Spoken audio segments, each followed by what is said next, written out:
Et salut les amis, alors moi je suis Alex de la Faire Future Foundation et puis je profite de ce petit moment ensemble pour vous présenter le projet de Mbinudita. Vous le savez, on l'a publié en mois de décembre 2019, l'école s'est écroulée à la fin du mois à cause d'une grosse tempête.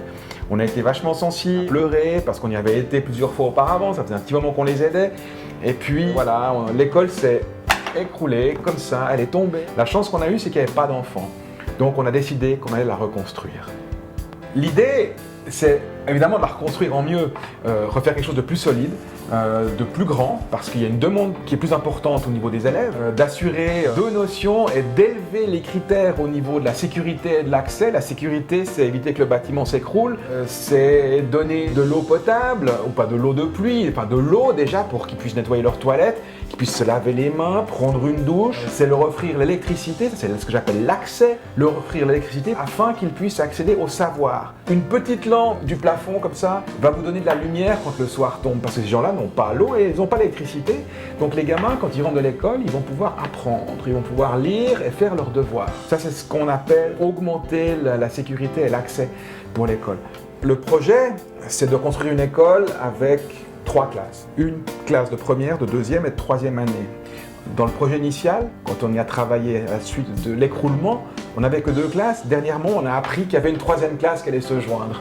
C'est pas une plus-value importante, mais on l'inclut dedans directement, vu qu'on reconstruit, c'est compréhensible. On offre aussi une classe pour les maîtres, ce qu'on appelle en Suisse, en France, une salle des maîtres.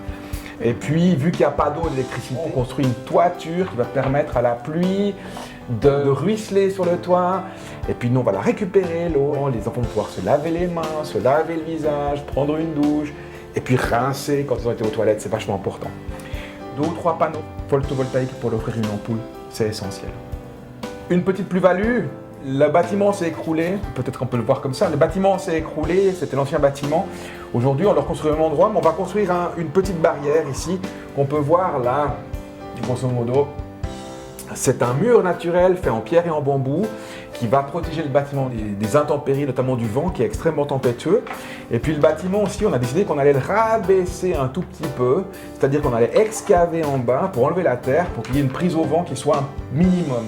Donc rajouter ce mur plus rabaisser le bâtiment va faire en sorte qu'on sécurise l'ensemble pour éviter que le truc se casse la gueule une nouvelle fois. Sinon, j'ai pas envie de le construire si c'est pour que le bâtiment s'écroule. Donc voilà, ça nous coûte un petit peu plus cher. On a fait des demandes supplémentaires, on a le budget, il nous manque toujours un petit peu de sous, vous pouvez nous aider toujours. Et on a fait un calendrier, alors vu qu'on construit des bâtiments style Lego comme j'ai expliqué avant, ça va aller très vite. La semaine prochaine, c'est-à-dire début du mois de février, on commande l'ensemble. Ça va venir depuis Lombok jusqu'à Sumba par camion, par bateau.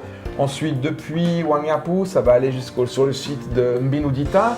Il faut compter avec un camion, je pense, 3-4 heures depuis Wangapu jusqu'à Mbinudita with a big truck. Depuis là, les gens vont commencer à monter les bâtiments, monter les éléments. Et à partir de ça, on estime à 4-5 jours, peut-être aller comptons une semaine pour construire la structure, la toiture, les éléments qui seront les fenêtres, les sols, qui seront faits avec des matériaux naturels tels que le bois, tels que le bambou, tels que les pierres plates, tels que le sable, tels que tout ce qui existe sur place et qu'on peut récupérer et qu'on peut récolter et que les gens de la communauté vont nous donner. L'objectif est de terminer fin mars, donc vous voyez, on est le 28 janvier, début du mois de février, le mois de février a 28 jours, 31 jours, ça fait 59 jours. Il faut reconstruire l'école. Wow! I didn't think about that before, but like 60 days to rebuild the school. 59. 59 jours pour construire l'école, ça fait pas beaucoup.